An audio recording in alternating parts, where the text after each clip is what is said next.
Hello guys, Bigg Boss അഗ്നിപരീക്ഷയുടെ episode 8 ആണ് നമ്മൾ ഇന്ന് റിവ്യൂ ചെയ്യാൻ പോകുന്നത്. സോ എപ്പിസോഡ് 8 വീക്കെൻഡ് എപ്പിസോഡാണ് ആൻഡ് ഇന്ന് 2 ഗസ്റ്റ് വരുന്നുണ്ട്. ബിഗ് ബോസ് സീസൺ 2 പാർട്ടിസിപ്പൻസ് ആയിട്ടുള്ള കോണ്ടസ്റ്റൻസ് ആയിട്ടുള്ള 2 പേരാണ് വരുന്നത്, Veena Nair and Rajith Kumar.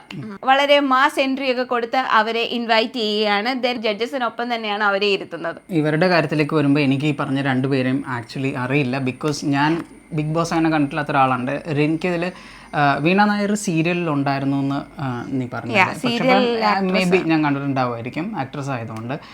But I can remember. പിന്നെ അതുപോലെ രജിത് കുമാറിൻ്റെ കാര്യത്തിലാണെങ്കിൽ ആ ഒരു ടൈമിൽ എനിക്ക് തോന്നുന്നു കുറച്ച് എന്തൊക്കെയോ യൂട്യൂബിലൊക്കെ വീഡിയോസൊക്കെ ഉണ്ടായി, കുറച്ച് എന്തോ ടോക്കും കാര്യങ്ങളൊക്കെ ഉണ്ടായിരുന്നൊരു ടൈമും കൂടി ആയതുകൊണ്ട് അങ്ങനെ എന്തോ ഞാൻ കേട്ടിട്ടുണ്ട് പുള്ളിയുടെ പേര്. അപ്പോൾ അങ്ങനെ എനിക്കറിയാം, അല്ലാതെ ഞാൻ ബിഗ് ബോസിൽ നിന്ന് എനിക്ക് ഇവരെ അറിയില്ല. അങ്ങനെ നമ്മുടെ 8ാമത്തെ എപ്പിസോഡ് ആരംഭിച്ചു. 6th എപ്പിസോഡ് മുതൽ കണ്ടിന്യൂ ചെയ്തു പോകുന്ന മാസ്ക് ഓഫ് തുടങ്ങി. അങ്ങനെ മാസ്ക് ഓഫിൽ ആദ്യം തന്നെ വരുന്നത് പൂജയാണ്. പൂജയ്ക്ക് കിട്ടിയത് ഹൗസ് വൈഫ് എന്ന ടോപ്പിക്കാണ്. ആൻഡ് പൂജ അത് നന്നായിട്ട് തന്നെ ഹാൻഡിൽ ചെയ്തു എന്ന് തന്നെയാണ് തോന്നുന്നത്. നല്ല രീതിയിൽ പൂജ അത് പറയുന്നുണ്ട്. ഏതായാലും പതിവ് പോലെ തന്നെ എല്ലാവരും പേഴ്സണൽ എക്സ്പീരിയൻസ് കണക്ട് ചെയ്തിട്ടാണ് പറയുന്നത്. പൂജയും പൂജയുടെ പേഴ്സണൽ എക്സ്പീരിയൻസ് തന്നെയാണ് കാര്യങ്ങൾ പറഞ്ഞത്. പക്ഷെ അത് എൻഡ് ചെയ്യുമ്പോഴത്തേക്കും നല്ലൊരു മെസ്സേജ് എല്ലാ വീട്ടമ്മമാരെയും ഉദ്ദേശിച്ചുകൊണ്ട്, അല്ലെങ്കിൽ എല്ലാ സ്ത്രീകളെയും ഉദ്ദേശിച്ചുകൊണ്ട് നൽകുന്നുണ്ട്. നിങ്ങൾ വീട്ടമ്മമാരായി മാത്രം ഒതുങ്ങിപ്പോകേണ്ടവരല്ല എന്നൊരു നല്ലൊരു മെസ്സേജിൽ അത് അവസാനിക്കുന്നുണ്ട്. ആൻഡ് പൂജയുടെ ആ ഒരു ഇൻസ്പയറിങ് സ്പീച്ചും ഈ ഒരു പ്ലാറ്റ്ഫോമിൽ പുള്ളിക്കാരൻ നിൽക്കുന്നതും കുറേ പേർക്ക് ഇൻസ്പയറിങ് ആവാനുള്ള ചാൻസും ഉണ്ട്. ആൻഡ് അത് മാത്രമല്ല, പൂജ പറയുന്ന ഒരു സ്റ്റേറ്റ്മെൻ്റ് ഉണ്ട് വിച്ച് ഈസ് വെരി റെലവൻറ്റ്. അതായത് ഹൗസ് വൈഫ് അല്ലെ ഹോം മേക്കറായിട്ട് നിൽക്കുന്ന ആൾക്കാർക്ക് അവർക്ക് പ്രത്യേകിച്ച് പണിയൊന്നും ഇല്ല എന്ന് പറയുന്നത് പൊതുവേ ഉള്ളൊരു കാര്യമാണ്. ആൻഡ് ലിറ്ററലി പറഞ്ഞാൽ അവർ ചെയ്യുന്ന പോലെ അത്രയും പണി വേറെ ആരും ചെയ്യുന്നില്ല എന്ന് വേണമെങ്കിൽ പറയാം. കാരണം അത്രയും എഫേർട്ടാണ്, അത്രയും ഡിഫിക്കൽട്ടാണ് ഒരു ഫുൾ വീട്, ആ വീട്ടിലുള്ള ആൾക്കാർ, അവർക്ക് വേണ്ടിയുള്ള എല്ലാ കാര്യങ്ങളും ചെയ്തു കൊടുക്കുക ആൻഡ് അത് കറക്റ്റായി മെയിൻറ്റെയിൻ ചെയ്യുക എന്നൊക്കെ പറഞ്ഞാൽ ഓരോരുത്തരുടെയും ഇഷ്ടം അനുസരിച്ച് അവരുടെ താല്പര്യങ്ങൾ അനുസരിച്ച് പെരുമാറുക എന്ന് പറഞ്ഞാൽ നോട്ട് ഈസി. ആദ്യമൊക്കെ വീട്ടിലെ കാര്യങ്ങൾ, ഹസ്ബൻഡിന് ഫുഡ്, വീട്ടുകാർക്കുള്ള ഭക്ഷണം കാര്യങ്ങൾ, പിന്നെ വീട് ക്ലീൻ ചെയ്യുക കാര്യങ്ങൾ. അതിനുശേഷം അവരുടെ നെക്സ്റ്റ് സ്റ്റെപ്പ് എന്ന് പറയുന്നത് കുഞ്ഞായിരിക്കും. പിന്നെ കുഞ്ഞിനെയും കൂടി നോക്കണം. അങ്ങനെ വീട്ടമ്മമാർ എന്നൊരു പദവിക്കൊപ്പം വരുന്ന വലിയ ഒരു ജോലിയുടെ ഒരു ഭാരം തന്നെയുണ്ട്. സോ അതിനൊരു ഫ്രീ ജോബ് അല്ലെങ്കിൽ ഒരു അപ്രന്റീസ് ആയിട്ടാണ് പലരും ഭാര്യയെ കണക്ക് കൂട്ടുന്നത്. അപ്പോൾ അത് തെറ്റായിട്ടുള്ളൊരു കാര്യം തന്നെയാണ്. ആൻഡ് ഇതിനകത്ത് പൂജ റിയലൈസ് ചെയ്യാനായിട്ട് ഇറ്റ് ടുക്ക് ഹർ 15 years. അത് പൂജ തന്നെ പറയുന്നുണ്ട്. കൂട്ടുകുടുംബത്തിൽ കഴിഞ്ഞപ്പോൾ അവിടെ എപ്പോഴും ആരെങ്കിലും ഒക്കെ ഉണ്ടാവും. ചിലപ്പോൾ പൂജയെ പോലെ തന്നെ ആ വീട്ടിൽ വേറെയും ലേഡീസ് ഉണ്ടാകുമായിരിക്കും, അവർക്ക് അവരുടേതായ ഒരു ടൈം ഉണ്ടാകുമായിരിക്കും. പക്ഷെ സ്വന്തമായ ഒരു വീട് വെച്ച് മാറിക്കഴിഞ്ഞപ്പോഴത്തേനും ഹസ്ബൻഡും കുട്ടികളും ഒക്കെ അവരവരുടെ കാര്യങ്ങളിലേക്കും പഠിത്തത്തിലേക്കും ജോലിയിലേക്കും ഒക്കെ പോയി കഴിയുമ്പം ഷീ ഫെൽറ്റ് ദാറ്റ് ലോൺലിനെസ്. അവിടെ അവർ ഒറ്റപ്പെടുകയാണ്. ആ ഒറ്റപ്പെടലാണ് അവരെ ഇന്ന് ഇവിടെ കൊണ്ടുവന്ന് എത്തിച്ചത്. അത് എല്ലാ അമ്മമാരും ഫേസ് ചെയ്യുന്ന ഒരു കാര്യവുമാണ്. And that is very relevant. Next വിളിച്ചത് ഷിജുലാലിനെയാണ്. ഹോം ടൗൺ ആണ്, സ്വന്തം നാടിനെ പറ്റിയായിരുന്നു ഷിജുലാലിന് സംസാരിക്കാനായിട്ട് കൊടുത്തിരുന്ന ടോപ്പിക്ക്. ഞാൻ നേരത്തെ പറഞ്ഞതുപോലെ ഇതൊക്കെ അവരവർക്ക് റിലേറ്റ് ചെയ്യാൻ പറ്റുന്ന ടോപ്പിക്ക് തന്നെ കൊടുക്കുന്നത്. മേ ബി അവരുടെ ബയോഡേറ്റയിലൊക്കെ ഈ ഇൻഫർമേഷൻസ് ഉള്ളത് കൊണ്ടായിരിക്കാം അങ്ങനെയുള്ളത്. അപ്പം ഷിജുലാൽ പറയുന്നത് തൻ്റെ നാട്ടിൽ കുഞ്ഞായിരുന്നപ്പോൾ തൊട്ടുണ്ടായിരുന്ന ഒരു കുഴി, അതിൽ നിന്ന് ഒരു കുഞ്ഞിനെ രക്ഷപ്പെടുത്തി, അതിനുശേഷം സോഷ്യൽ മീഡിയയിൽ കൂടി ഒരു വീഡിയോ ഇട്ടു. ആ കുഴിയും എന്തെല്ലാം പ്രോബ്ലംസ് ആണല്ലേ, അത് എത്ര ഡേഞ്ചറസ് ആണെന്നുള്ളതിനെ പറ്റി. ആൻഡ് ആ വീഡിയോ കണ്ടിട്ട് പഞ്ചായത്തിൽ നിന്ന് ഒരു ആക്ഷൻ എടുത്ത് ആ കുഴി മൂടാനും എല്ലാത്തിനും ഇടയായി. ആ നാട്ടിലൊരു ചേഞ്ച് കൊണ്ടുവരാനായിട്ട് ഷിജുവിന് സോഷ്യൽ മീഡിയ വഴി സാധിച്ചു എന്നുള്ള ആ ഒരു സോഷ്യൽ മീഡിയ ഒരു ഗുഡ് വശമാണ് ഷിജുലാൽ അതിനകത്ത് പറയുന്നത്. ഷിജുലാൽ പറയുന്നുണ്ട് അങ്ങനത്തെ കുറേ നന്മകൾ ചെയ്യാനും നാട്ടിൽ അങ്ങനെ ഇതാക്കാനും അവന് കഴിഞ്ഞു എന്നുള്ളത്. അങ്ങനെ നാട്ടിലെ കാര്യങ്ങൾക്ക് വേണ്ടി മുന്നിട്ട് നിൽക്കുന്ന, നാട്ടുകാർക്ക് വേണ്ടി മുന്നിട്ട് നിൽക്കുന്ന ഒരു നാട്ടു സ്നേഹിയാണ് ഷിജുലാൽ എന്നുള്ളൊരു കാര്യമാണ് എനിക്ക് അത് പുള്ളിയിൽ നിന്ന് മനസ്സിലായത്. നെക്സ്റ്റ് എൽദോയുടെ ടോക്കായിരുന്നു. ഫെയിലിയർ ആയിരുന്നു ടോപ്പിക്ക്. എനിക്ക് എൽദോ അത് വളരെ നന്നായിട്ട് തന്നെ പ്രസൻറ്റ് ചെയ്തതായിട്ട് തോന്നി. കാരണം എൽദോ സ്വന്തം ലൈഫിലെ ആ ഒരു വലിയൊരു ഫെയിലിയർ ഫേസ് ചെയ്തതിനെക്കുറിച്ചും അതിൽ നിന്ന് കടന്നു വന്നതിനെക്കുറിച്ചും, ഇനി കടന്നു വന്നത് മാത്രമല്ല, താൻ ഫേസ് ചെയ്ത കാര്യങ്ങൾ വേറെ ആൾക്കും വരരുതെന്ന് കരുതി അതിനു വേണ്ടി കൃത്യമായിട്ട് അദ്ദേഹം പ്ലാൻ ചെയ്ത് കാര്യങ്ങൾ നടത്തി. അതിന് വേണ്ടിയിട്ട് ഒരു സ്റ്റാർട്ടപ്പ് തന്നെ അദ്ദേഹം തുടങ്ങി. അപ്പോൾ അങ്ങനെ ഒരുപാട് കാര്യങ്ങൾ ചെയ്ത് ഇന്നിപ്പോൾ ഒരു സക്സസ്ഫുൾ പേഴ്സൺ ആയിട്ടാണ് അദ്ദേഹം നിൽക്കുന്നത് ഓൾറെഡി. അപ്പോൾ അത് കൂടാതെയാണ് ബിഗ് ബോസിലേക്ക് കടക്കാനുള്ള ഈ ഒരു ശ്രമവും കൂടി നടത്തുന്നത്. അപ്പം ഇത് ശരിക്കും പറഞ്ഞാൽ ഇൻസ്പയറിംഗ് ആയിട്ടുള്ളൊരു കാര്യം തന്നെയാണ്. കാരണം നമ്മൾ പല ആൾക്കാരും ഇത്തരത്തിൽ വളരെയധികം തകർന്ന് അടിഞ്ഞു പോയിട്ട് അവിടെ നിന്ന് തിരിച്ച് ഉയർന്നു വന്നിട്ടുണ്ട്. അപ്പോൾ എൽദോയും അക്കൂട്ടത്തിൽ വളരെ സ്ട്രോങ് ആയിട്ട് തിരിച്ചു വന്ന ഒരു ഫീനിക്സ് പക്ഷി തന്നെയാണ്. പിന്നെ താഷിക്ക് കൊടുത്തത് സെൽഫിഷ്നെസ് ആണ്, സെൽഫിഷ്. അപ്പം താഷി അവൻ ഭയങ്കര സെൽഫ്ലെസ് ആയിരുന്നു പണ്ട്, ആൻഡ് അവൻ എല്ലാവർക്കും വേണ്ടി ഒരുപാട് നന്മകൾ ചെയ്യുമായിരുന്നു, കാര്യങ്ങൾ ചെയ്യുമായിരുന്നു എന്നൊക്കെ പറയുന്നുണ്ട്. ആൻഡ് അവനൊരു നല്ല പ്രണയമുണ്ടായിരുന്നു, ഒരു 5-6 വർഷത്തോളം പോയിരുന്ന ഒരു പ്രണയം. അതിനുശേഷം അവൻ്റെ ഈ ഗേൾ ഫ്രണ്ടിന് UK പോകാനായിട്ടൊരു ചാൻസ് കിട്ടിയ സമയത്ത് ആ പുള്ളിക്കാരി നൈസായിട്ട് പുള്ളിക്കാരിനെ ഒഴിവാക്കി, താഷീനെ ഒഴിവാക്കി. ആൻഡ് അതിന് വേണ്ടി ഒരു ആക്സിഡൻറ്റ് തന്നെ സ്റ്റേജ് ചെയ്തു. ആക്സിഡൻറ്റ് നടന്നു, മരിച്ചു പോയി എന്നുള്ള കഥ വരെ ഉണ്ടാക്കി താഷിയിൽ നിന്ന് ആ ഒരു റിലേഷൻഷിപ്പ് ബ്രേക്ക് ചെയ്യാനായിട്ട്. And that made this selfless person into a selfish person എന്നുള്ളതാണ് താഷി പറയുന്നത്. ഇന്ന് ഞാൻ സെൽഫിഷ് ആണ് എന്നാണ് താഷി പറയുന്നത്. ആൻഡ് താഷിയോട് ചോദിക്കുന്നുണ്ട് സെൽഫ്ലെസ് ആയിട്ട് താഷി എന്തൊക്കെ ചെയ്തു എന്ന്. ആൻഡ് താഷി അപ്പോൾ ഒക്കെ പറയുന്നത് താഷിയുടെ ഗേൾ ഫ്രണ്ടിന് വേണ്ടി ചെയ്ത കാര്യങ്ങളാണ്. ഓക്കെ, പിന്നെയും ജഡ്ജസ് ചോദിച്ചു മറ്റൊരാൾക്ക് വേണ്ടി എന്താണ് ഒരു പർട്ടിക്കുലർ കാര്യം പറയാൻ, if you are okay particular കാര്യം പറയുക, എന്താണ് സെൽഫ്ലെസ് ആയിട്ട് ചെയ്തതെന്ന് ചോദിച്ചപ്പോൾ പിന്നെയും പുള്ളി സെൽഫ്ലെസ് ആയിട്ട് തൻ്റെ ഗേൾ ഫ്രണ്ടിന് വേണ്ടി ചെയ്ത കാര്യങ്ങളാണ് പറയുന്നത്. സോ എനിക്കിതിനകത്ത് പറയാനുള്ള ഒരു കാര്യം, ഞാൻ താഷിയുടെ പെയിനെ കുറച്ച് കാണുമല്ല. ആൻഡ് താഷിക്കുണ്ടായ ബ്രേക്കപ്പ് എന്ന് പറയുന്നത് നിസ്സാരമാണെന്നും ഞാൻ പറയുന്നില്ല. 5-6 വർഷം അത്രയും ഡീപ്പായിട്ട് പ്രണയിച്ച പ്രണയം പൊട്ടുമ്പോൾ അതത്ര നല്ല കാര്യമൊന്നുമല്ല. ബട്ട് താഷിയുടെ ഗേൾ ഫ്രണ്ടിന് ചെയ്തതുപോലെ ഒരു ഡീപ്പായിട്ടുള്ള റിലേഷൻഷിപ്പിൽ നിൽക്കുന്ന ബോത്ത് പാർട്ടീസ് ചെയ്യാറുണ്ട്. അതാണ് ആ സെൽഫ്ലെസ് ലവ് എന്ന് പറയുന്ന സാധനം ഏതൊരു റിലേഷൻഷിപ്പിലും ഉണ്ട്. ഇപ്പം ഞങ്ങൾ പ്രണയിച്ച് ഏകദേശം 5-6 വർഷത്തോളം പ്രണയിച്ചിട്ടുള്ളവരാണ്. And he did so many things for me selflessly and I did so many things for him selflessly. ഞങ്ങളുടെ റിലേഷൻഷിപ്പ് സക്സസ് ആയിരുന്നു. നാളെ ഒരിക്കൽ ഞങ്ങളുടെ റിലേഷൻഷിപ്പ് സക്സസ് അല്ലായിരുന്നെങ്കിലും നമ്മൾ ആ സമയത്ത് ആ പ്രണയം is A beautiful thing. And അതിന് നമ്മൾ കൊടുത്ത വാല്യൂ, നമ്മൾ ആ സമയത്ത് അതിൽ ഭയങ്കര 100% ആയിരുന്നു എന്നുള്ളതിൻ്റെ തെളിവാണ് നമ്മൾ ചെയ്ത ഓരോ കാര്യങ്ങളും. ആൻഡ് അത് വർക്കൗട്ട് ആയില്ല എന്ന് വിചാരിച്ചിട്ട് നമ്മൾ കംപ്ലീറ്റ്ലി നമ്മളെ തന്നെ ചേഞ്ച് ചെയ്യരുത്. താഷി ഇന്നേ വരെ സെൽഫ്ലെസ് ആയിട്ട് കാര്യങ്ങൾ ചെയ്തിട്ടുള്ള എല്ലാവരും താഷിയോട് സെൽഫിഷായിട്ട് പെരുമാറി അല്ലെങ്കിൽ താഷിയോട് ബാഡായിട്ട് പെരുമാറി എന്നുള്ളതല്ല ഇവിടെ പറയുന്നത്. താഷിയുടെ ഗേൾ ഫ്രണ്ട് മാത്രമാണ് താഷിയോട് അത്രയും ബാഡായിട്ട് പെരുമാറിയത്. ആൻഡ് ആ ഒറ്റയാളുടെ ആ ഒരു പെരുമാറ്റത്തിൽ ഹീ ചേഞ്ച്ഡ് എൻറ്റയർലി എന്നുള്ളത് എനിക്ക് അത്ര അക്സെപ്റ്റ് ചെയ്യാനോ അല്ലെ അതൊരു ഗുഡ് മെത്തേഡായിട്ട് തോന്നില്ല. അതെൻ്റെ അഭിപ്രായമാണ്. താഷിയുടെ ആ ഒരു സ്പീച്ച് അവസാനിക്കുന്നത് ഒരു വലിയൊരു ഡിസ്കഷന് വേണ്ടിയിട്ടുള്ളൊരു സ്പേസ് ഓപ്പൺ ചെയ്തുകൊണ്ടാണ്. അപ്പോൾ താഷിയോട് കൂടി ഈ മാസ്ക് ഓഫ് പരിപാടി ഇന്നത്തെ ദിവസത്തേത് ഇവിടെ തീരുവാണ്.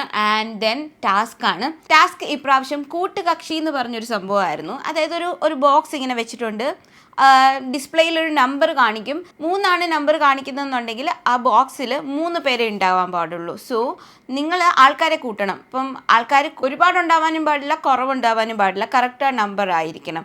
സോ ഇപ്പം 5 പേര് നിൽക്കുന്നുണ്ടെങ്കിൽ 2 പേരെ പുറത്താക്കാനും പറ്റണം, അതുപോലെ 2 പേരെ ഉള്ളെന്നുണ്ടെങ്കിൽ ഒരാളെ ഇങ്ങോട്ടേക്ക് വിളിക്കാനും പറ്റണം. സോ ആ ഒരു കേപ്പബിലിറ്റി കൈൻഡ് ഓഫ് കമ്മ്യൂണിക്കേറ്റ് ചെയ്ത് കൺവിൻസിങ്ങും മാനിപ്പുലേഷനും ഇതെല്ലാം കൂടി ചേർന്ന ഒരു ഗെയിമായിരുന്നു ഇത്. ആൻഡ് ഫസ്റ്റ് റൗണ്ടിൽ നമ്പർ 3 ആയിരുന്നു. കുറച്ച് ബോക്സസ് എല്ലാം പെട്ടെന്ന് തന്നെ ഫില്ലായി. ആൻഡ് നടുക്കുള്ള ഒരെണ്ണത്തിൽ മാത്രമാണ് 5 പേരുണ്ടായിരുന്നു. ആൻഡ് അവരോട് പോവാൻ പറഞ്ഞിട്ടും പോണില്ല, മുട്ടൻ തല്ലായി, നമ്മുടെ ഇടിപിടിയായി. രാകേഷൊക്കെ കാലിൽ വീട് കിടന്ന് പിടിച്ചൊക്കെ വലിക്കുകയായിരുന്നു. It was funny to see. ബലപ്പെടുത്തമൊക്കെ കാരണം ആ ഗെയിമിന്റെ ആ ഒരു ലെവലിൽ ഗെയിം ബെറ്റർ ആയിട്ട് വന്നില്ല. ബോക്സ് പൊട്ടിക്കല്ലേ എന്ന് ജഡ്ജസ് അലറി വിളിക്കേണ്ട അവസ്ഥയായിരുന്നു. ബിക്കോസ് അതുപോലെയായിരുന്നു പ്രവൃത്തികൾ. പിന്നെ എനിക്ക് പറയാവുന്ന കഴിഞ്ഞ ദിവസങ്ങളിലൊക്കെയുള്ള ഗെയിംസ് ഇങ്ങനെയാണ് പോകുന്നത്. ലൈക്ക് അതിലൊരു എത്തിക്സ് ഇല്ല. ആൻഡ് ബിഗ് ബോസിൽ എത്തിക്സ് ഇല്ല, I know that. But then also ഒരു ഗെയിം ഇതിലും ബെറ്റർ ആയിട്ട് കളിക്കാം, അങ്ങനെ കളിക്കുന്നവരും ഉണ്ട്. അതിനെ കഴിഞ്ഞ ദിവസങ്ങളിലൊക്കെ ആൾക്കാരെ അതിൽ അപ്രീഷിയേറ്റ് ചെയ്തിട്ടുണ്ട്.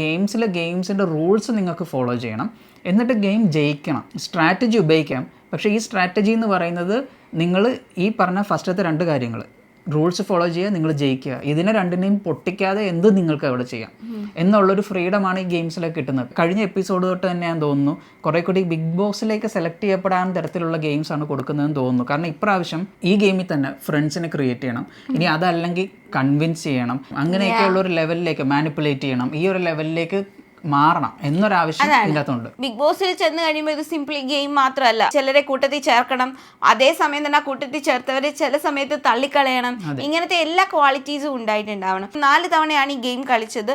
ആദ്യം 3 കൊടുത്തു, പിന്നെ 5 കൊടുത്തു, പിന്നെ 6 കൊടുത്തു, പിന്നെ 11 കൊടുത്തു. അങ്ങനെ 4 ടൈംസ് ആണ് ഈ ഒരു ഗെയിം കളിച്ചത്. ആൻഡ് ഇതിൽ ഞാൻ എല്ലാം ഇങ്ങനെ ഡിസ്ക്രൈബ് ചെയ്ത് പറയുന്നില്ല, എനിക്ക് നോട്ടബിളായിട്ട് കളിച്ച ആൾക്കാരെ എനിക്ക് പറയണമെന്ന് തോന്നി. അപ്പോൾ ഫസ്റ്റ് റൗണ്ടിൽ 5 പേരുണ്ടായിരുന്നപ്പോൾ ആരെങ്കിലുമൊക്കെ പുറത്തു പോകുമെന്നൊക്കെ പറഞ്ഞിട്ട് അവർക്ക് കൺവിൻസ് ചെയ്യാനൊന്നും പറ്റുന്നുണ്ടായിരുന്നില്ല. ആൻഡ് പ്രവീൺ വോളണ്ടിയർലി ഓക്കെ ഞാൻ പോവാന്ന് പറഞ്ഞ് ചെയ്തു. അപ്പോൾ എനിക്കൊരു ഫൈറ്റ് ഉണ്ടാക്കാൻ താല്പര്യമില്ല എന്നൊക്കെ പറഞ്ഞിട്ട് ഭയങ്കര നന്മമരമാവുമായിരുന്നു.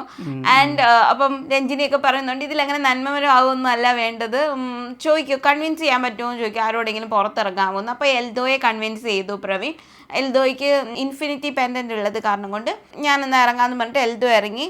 എൽദോ ഔട്ട് ഹൗസിൽ പോയി. ആൻഡ് പ്രവീൺ ആ ടൈമിൽ നിന്നു. സെക്കൻഡ് റൗണ്ടിൽ സൈഡിലുള്ള ബോക്സസ് ഒക്കെ സേഫ് ആയിരുന്നു, നടുക്കുള്ള ബോക്സസിലാണ് കലാപം നടക്കുന്നത്.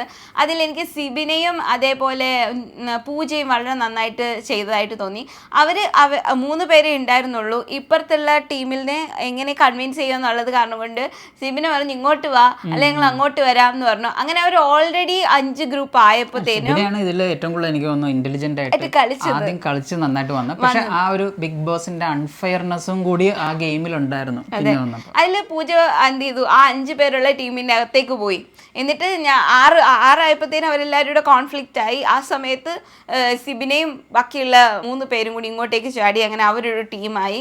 അത് ഭയങ്കര രസമായിരുന്നു. അത് ജഡ്ജസ് കൂടി പറഞ്ഞു മാനിപ്പുലേറ്റീവ് പവർ. ആൻഡ് ആ മാനിപ്പുലേറ്റ് ചെയ്തത് പ്രവീണിനെ ആയിരുന്നു to go out. Because Praveen easily get convinced എന്നുള്ള ഒരു സാധനം ഭയങ്കരമായിട്ട് ഉണ്ടായിരുന്നു. ആൻഡ് അപ്പോൾ എൽദോയോട് പറയുന്നുണ്ട് നമ്മൾ ആർക്കെങ്കിലും വേണ്ടി സാക്രിഫൈസ് ചെയ്യുവാണെങ്കിൽ whether they are worthy of it, whether they are capable to keep it എന്നുള്ള ആ ഒരു സാധനം നോക്കിയിട്ട് വേണം നമുക്ക് സാക്രിഫൈസ് ചെയ്യാനും. ബിക്കോസ് എൽദോ ഇപ്പോൾ ഔട്ട് ഹൗസിൽ ഇരിക്കുന്നതിൻ്റെ റീസൺ പ്രവീണാണ്. പ്രവീൺ എൽദോയെ കൺവിൻസ് ചെയ്തു.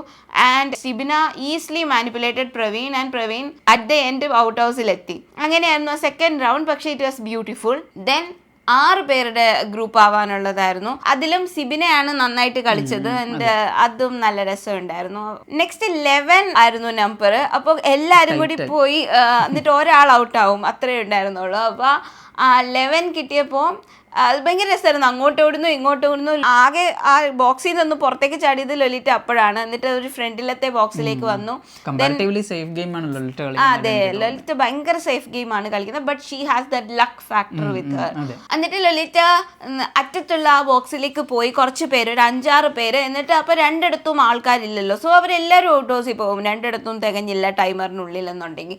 അതിനുശേഷം അഫ്നിയാസ് ലൊലിറ്റനെ വാ ലൊലിറ്റ ജസ്റ്റ് യൂസ് യുവർ ബ്രെയിൻ എന്നൊക്കെ പറഞ്ഞിട്ട് അവസാനം ലൊലിറ്റ ഓടി വന്ന് അതിനകത്ത് കയറി. ദെൻ അൾട്ടിമേറ്റ്ലി നമ്മുടെ ഷിബിന ഇതിനകത്തുനിന്ന് ഔട്ടാകുകയാണ്. കാരണം പുള്ളിക്കാരി ഇന്നല്ലായിരുന്നു, ഒരു കാല് പുറത്തായിരുന്നു. But then also strategy workout ആയില്ല. Then also she did well. Convince ചെയ്യാനായിട്ടൊക്കെ നോക്കി.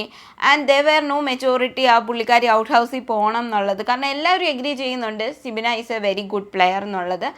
ബട്ട് അത് ജഡ്ജസിനെ ആംഗ്രി ചെയ്യിപ്പിച്ചു. കാരണം എല്ലാവരും ആ ബോക്സിൽ നിൽക്കുമ്പോൾ ദാറ്റ് മീൻസ് ആ ഒരു പോയിന്റിൽ എനിക്ക് മനസ്സിലായി, ആവശ്യമില്ലാത്തൊരു പ്ലെയറിനെ ഇവർ തന്നെ തീരുമാനിച്ചിട്ട് പുറത്തേക്ക് തള്ളണം.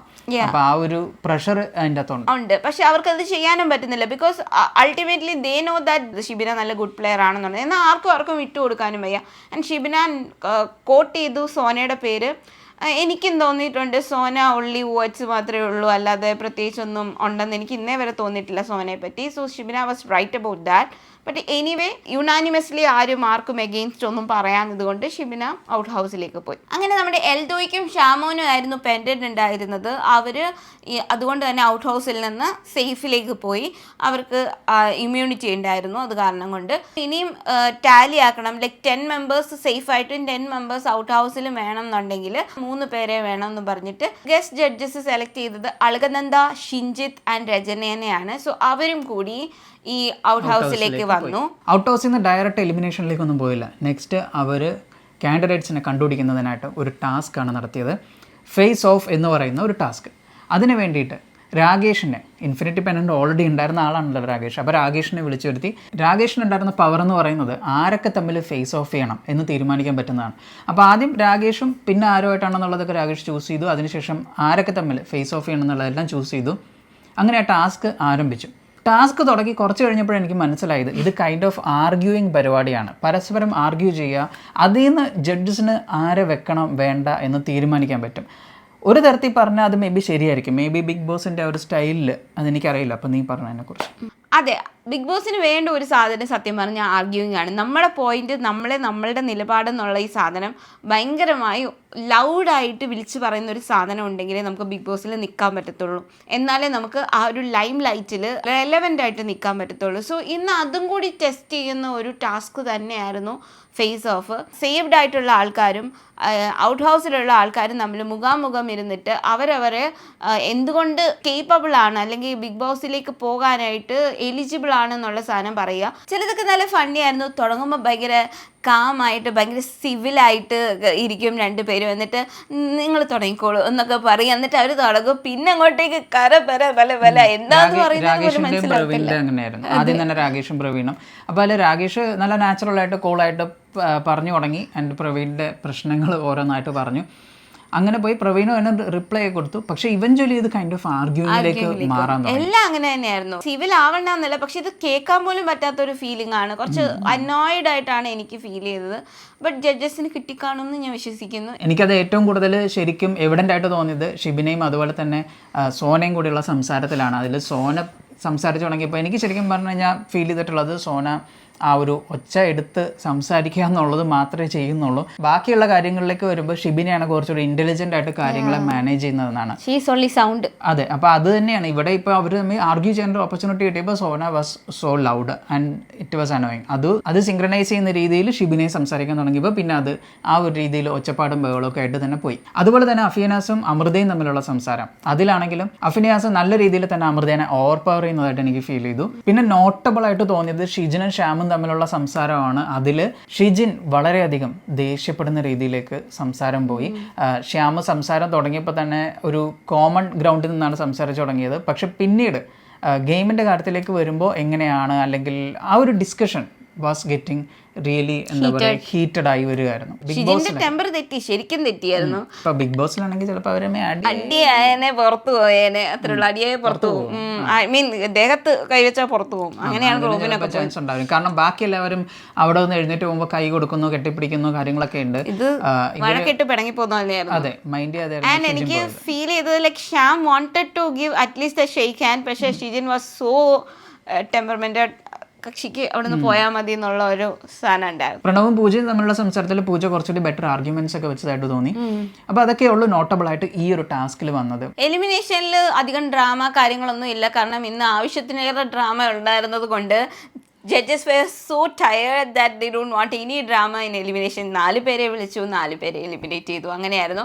ഷിൻജിത്ത്, പ്രവീൺ, പാർവതി, രചന, ഇവരെ 4 പേരെയും വിളിച്ചു, 4 പേരെ എലിമിനേറ്റ് ചെയ്യുന്ന ഒരു അവസ്ഥയായിരുന്നു. നോർമൽ എലിമിനേഷൻ വെച്ച് നോക്കുമ്പോൾ ഇത് പ്രേക്ഷകർക്കും ഒരു ഷോക്കിംഗ് ആയിരിക്കും. ഞാനും പെട്ടെന്ന് കണ്ടപ്പോഴത്തേക്കും ഓക്കെ ഇത്ര പെട്ടെന്നാ എന്നുള്ള രീതിയിലായിപ്പോയി. അതെ, but it was good actually. ഇന്ന് ഒരു ബിഗ് എപ്പിസോഡ് അല്ലെ, വലിയൊരു ഡേ പോലെ തന്നെ നമുക്ക് തോന്നി. ക്ലാരിറ്റി ഉണ്ടായിരുന്നു ആരൊക്കെ പുറത്തു പോകാൻ ചാൻസ് ഉണ്ട് എന്നുള്ളത്. കാരണം ഇന്നത്തെ ആ ഒരു എപ്പിസോഡിലെ ഗെയിംസ് ഒക്കെ ഓർഗനൈസ് ചെയ്തത് എനിക്ക് തോന്നുന്നു അങ്ങനെയൊക്കെ തന്നെയാണെന്ന് തോന്നുന്നു. എനിക്ക് എലിമിനേഷൻ ആണെങ്കിലും നല്ല ഫെയർ ആയിട്ട് തന്നെയാണ് തോന്നുന്നത്. അൺഫെയർ എന്ന് പറയാൻ തക്കോണം എനിക്ക് തോന്നിയില്ല. പോയവരും മിക്കവരും നല്ല ക്യാരക്ടേഴ്സ് ഉള്ളവരാണ്. അപ്പൊ അത് തന്നെയാണ് രഞ്ജിനി എടുത്ത് പറയുന്നുണ്ട്. നല്ല ക്യാരക്ടർ ഉള്ളവർക്ക് പറ്റിയൊരു പ്ലേസ് അല്ല ബിഗ് ബോസ് എന്നത്. അതുകൊണ്ട് തന്നെ ഇവരെ രക്ഷിച്ചു വിടുകയാണ്, അവരെ സേവ് ചെയ്യുകയാണ് എന്ന് രഞ്ജിനി പറയുന്നുണ്ട്. ആൻഡ് എനിക്ക് തോന്നുന്നു മേ ബി അതിലൊരു ഫാക്ടർ ഉണ്ടാവും. കാരണം അവിടെ നിന്ന് എക്സ്പീരിയൻസ് ചെയ്തിട്ടുള്ള ഒരാളെന്ന നിലയ്ക്ക് ഇതൊരാളെ എത്രത്തോളം മാനസികമായിട്ടാണെങ്കിലും അഫക്റ്റ് ചെയ്യാൻ ചാൻസ് ഉണ്ട്. കാരണം ഈ ഒരു ഷോ ഞാൻ കണ്ടിട്ടില്ലെങ്കിലും എനിക്ക് ശരിക്കും ഫീൽ ചെയ്തൊരു കാര്യം, ഒരാളെ പേഴ്സണലി മെൻ്റലി വളരെയധികം ഈ ഷോയ്ക്ക് അഫക്റ്റ് ചെയ്യാൻ പറ്റും, ഈ ഒരു പ്രോഗ്രാമിനെ അഫക്റ്റ് ചെയ്യാൻ പറ്റും, കാണുന്നത് വഴിയല്ല അതിൽ പങ്കെടുക്കുന്നത് വഴി. അപ്പോൾ ആ ഒരു സാധ്യത കൂടി കൺസിഡർ ചെയ്ത് നോക്കുമ്പോൾ ഈ പാവങ്ങളായിട്ടുള്ള അല്ലെങ്കിൽ നല്ലവരായിട്ടുള്ള ഈ ആൾക്കാർക്ക് അവിടെ എത്രത്തോളം ബുദ്ധിമുട്ട് അവർക്ക് ഉണ്ടാക്കും, ഭാവിയിലാണെങ്കിലും അവരെ എത്രത്തോളം അത് അഫക്റ്റ് ചെയ്യും എന്ന് രഞ്ജിനിക്ക് ഒരു ഐഡിയ ഉണ്ടാവണം. അപ്പോൾ അതും ഈ ഒരു ജഡ്ജിങ്ങിൽ റിസൾട്ട് ചെയ്തിട്ടുണ്ടാവും എന്ന് തോന്നുന്നു. And I also think this is a good judgement. So അത്രയേ ഉള്ളൂ. Thanks for watching. വീഡിയോ ഇഷ്ടപ്പെട്ടാൽ ലൈക്ക് ചെയ്യുക, ഷെയർ ചെയ്യാൻ, ചാനൽ സബ്സ്ക്രൈബ് ചെയ്യുക.